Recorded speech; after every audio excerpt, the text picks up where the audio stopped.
Quando falamos em trem de força, imaginamos prontamente todos os componentes que vão desde a produção de potência até o objetivo final, que é a movimentação das rodas ou esteiras da máquina. A produção de potência é responsabilidade do motor, mas como aproveitar esta potência? Como transmiti-la ao resto da máquina?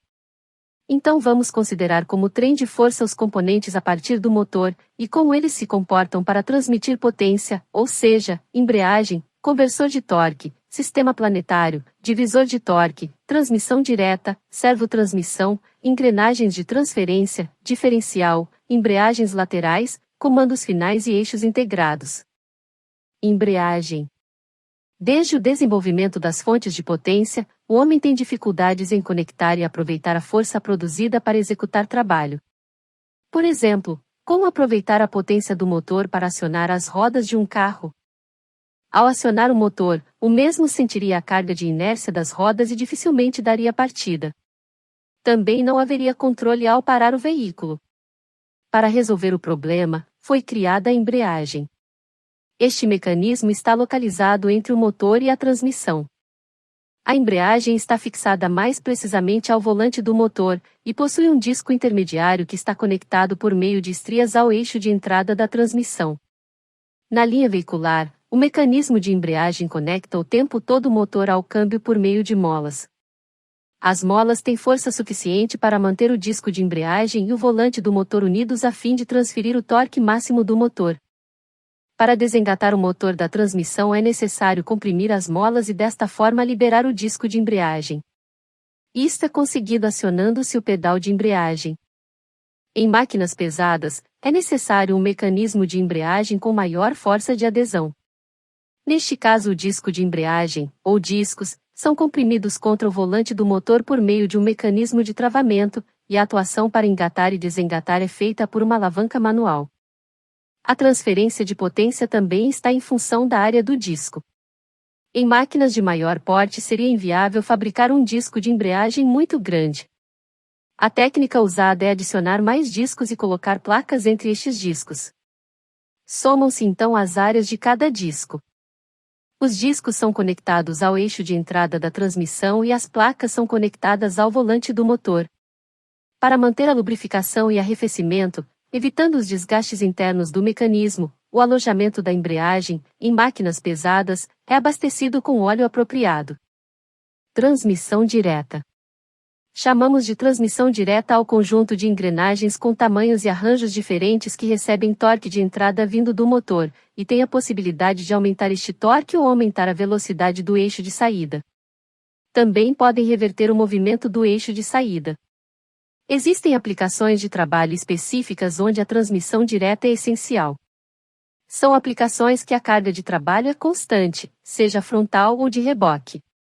Um exemplo típico são os tratores agrícolas usando grade para movimentar o solo.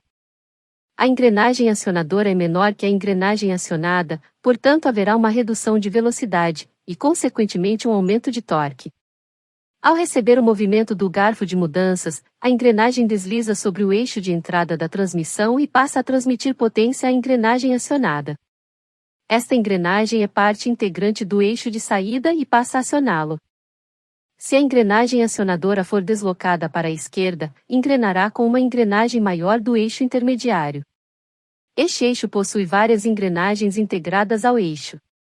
Uma delas já está constantemente engrenada com o eixo de saída. Desta forma, além de acionar o eixo de saída, haverá reversão do mesmo.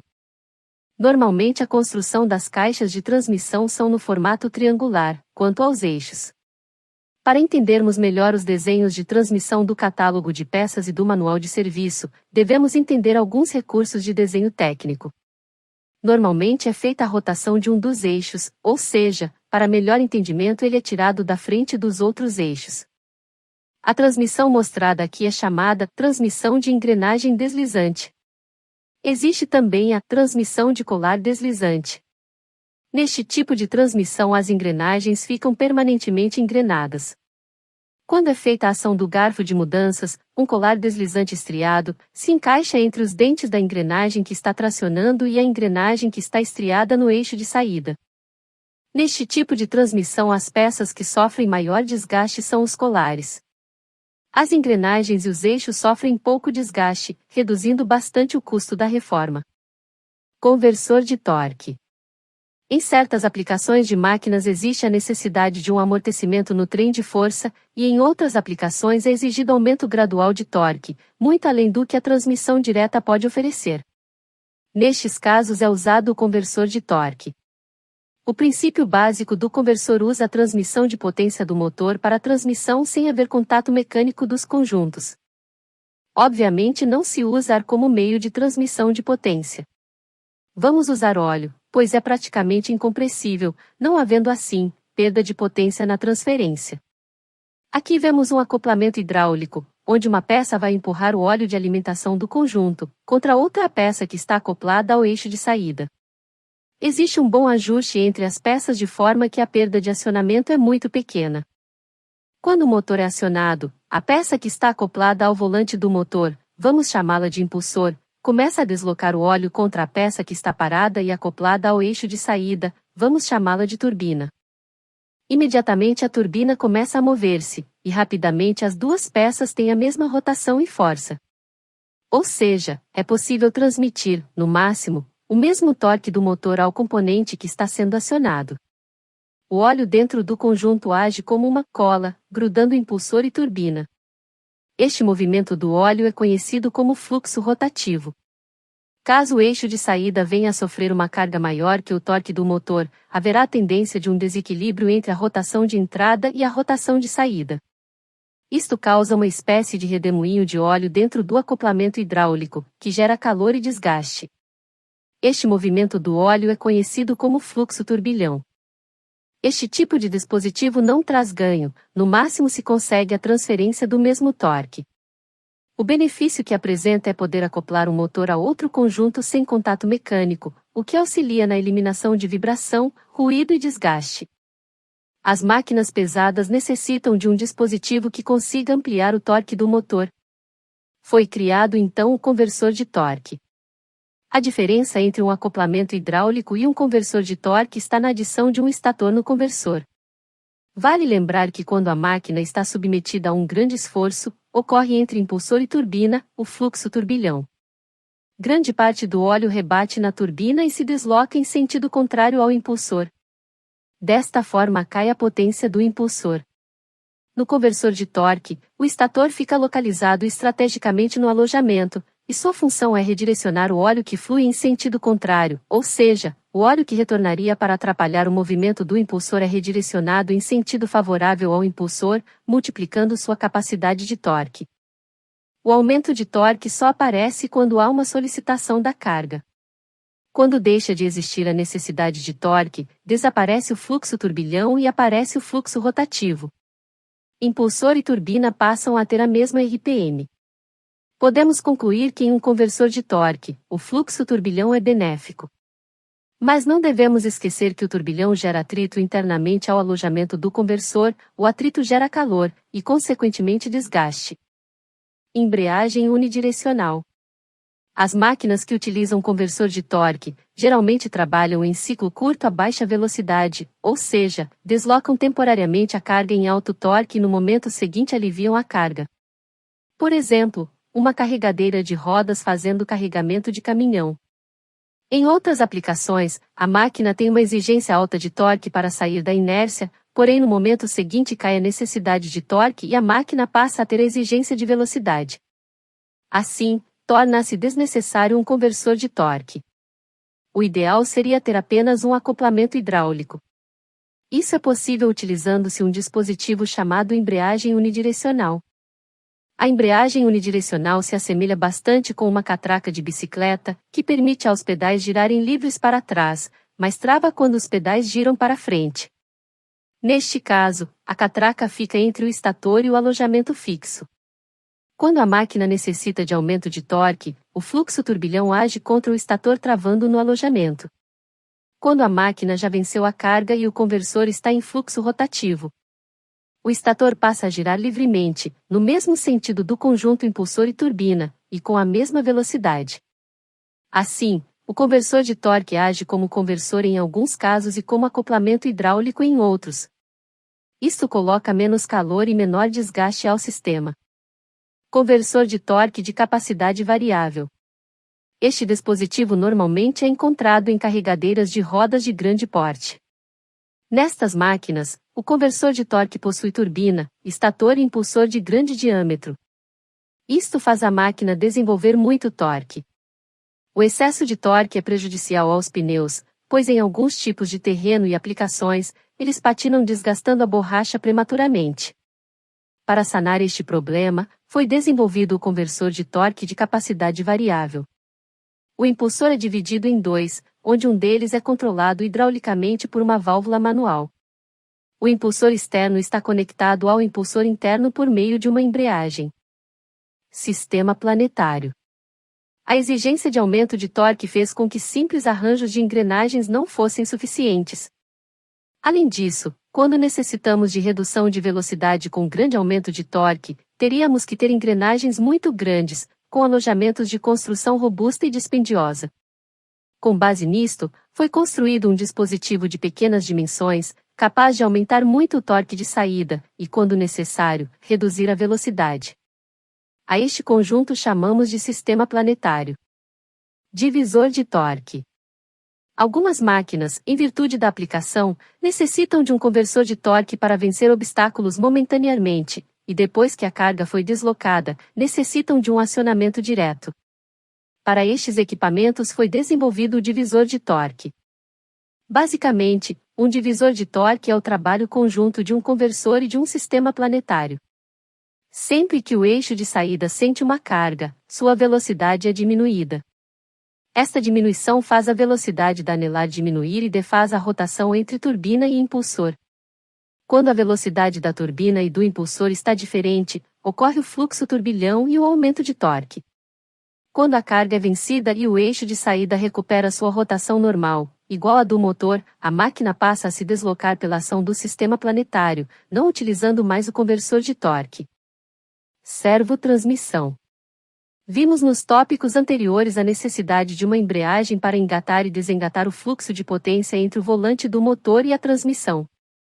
As máquinas pesadas que necessitam de uma troca constante de marcha para reunir as condições ideais de trabalho, se tornariam improdutivas se tivessem um sistema de transmissão que utilizasse embreagem acionada pelo operador.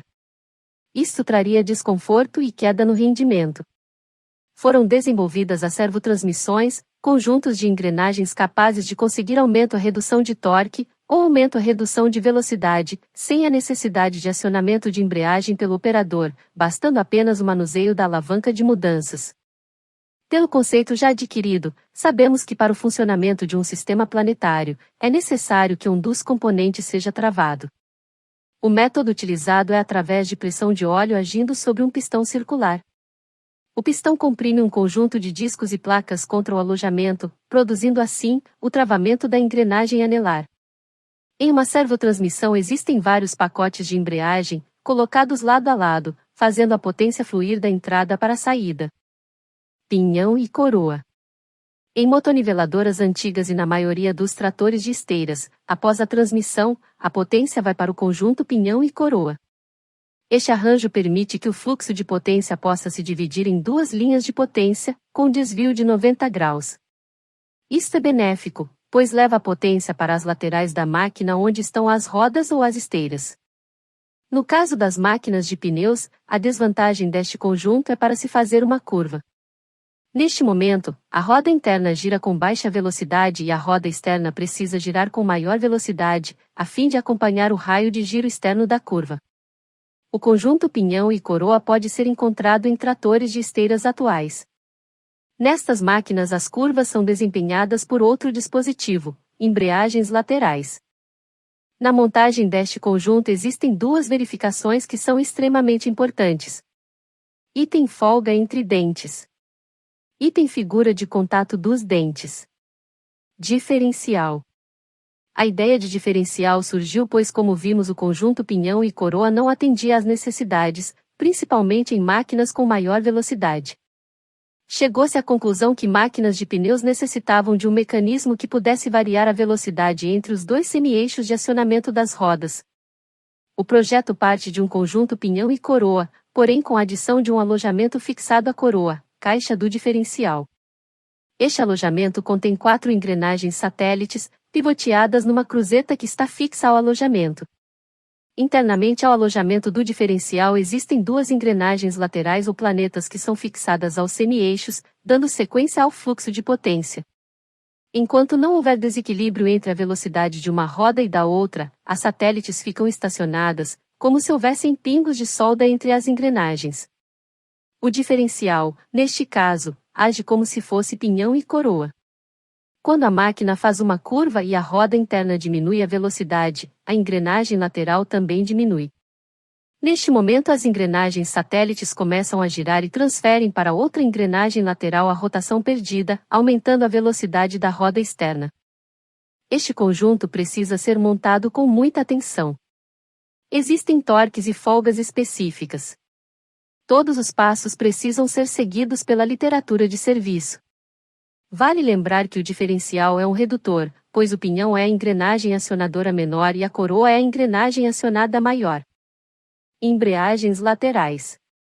A maneira encontrada para que um trator de esteiras faça uma curva foi a colocação de um dispositivo no fluxo de potência, entre o conjunto pinhão e coroa, e os comandos finais. Este dispositivo tem como função quebrar o fluxo de potência de uma lateral da máquina. Como o outro lado está tracionando, a máquina faz uma curva para o lado que está sem potência. A união entre pinhão e coroa e comando final é feita através de um pacote de embreagem que fica permanentemente engatado pela ação de um conjunto de molas fortes. Quando o operador aciona a alavanca de controle direcional, uma válvula hidráulica direciona óleo sob pressão para o pacote de embreagem, comprimindo as molas e abrindo o conjunto de discos e placas. Comandos finais. Os comandos finais podem ser de redução simples, redução dupla e planetário. O comando final de redução simples apresenta apenas um conjunto de engrenagens redutoras. Já o comando final de redução dupla apresenta 2 conjuntos redutores de engrenagens, possibilitando maior aumento de torque.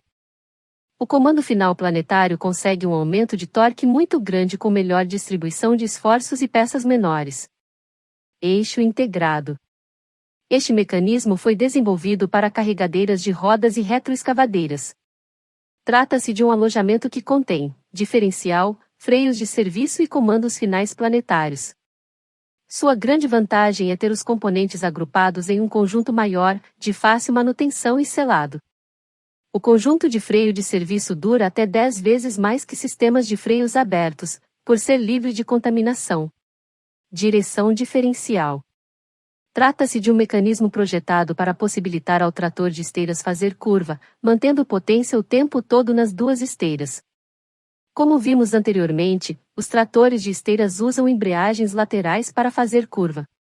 A desvantagem é que uma embreagem lateral precisa ser desengatada enquanto a outra esteira traciona. Isto faz a máquina perder 50% de seu torque quando está fazendo uma curva, impossibilitando certos trabalhos e aplicações. Podem ocorrer as seguintes situações de deslocamento da máquina. Em linha reta, o fluxo de potência entra pelo pinhão da transmissão, aciona o suporte das planetárias que transfere potência para as engrenagens solar dos outros planetários. Nesta situação, o pinhão do motor hidráulico de direção permanece parado e a máquina segue em linha reta. Fazendo uma curva, o fluxo de potência entra pelo pinhão da transmissão, aciona o suporte das planetárias que transfere potência para as engrenagens solar dos outros planetários. O pinhão do motor hidráulico de direção começa a girar no sentido determinado pelo volante direcional. Isto causa rotação nas engrenagens planeta do planetário de direção. Dependendo para que lado foi feita a curva, teremos aumento de velocidade do suporte que dá saída para o lado esquerdo da máquina, ou aumento de velocidade na engrenagem solar que dá saída para o lado direito da máquina. Girando o volante direcional com a transmissão em neutro, nesta situação o pinhão da transmissão está parado e o pinhão do motor hidráulico está girando. Isto faz com que o suporte das planetárias do planetário de direção gire em sentido contrário da engrenagem solar, ou seja, a máquina terá uma esteira girando em um sentido e a outra esteira girando em sentido contrário. A este movimento chamamos contra-rotação.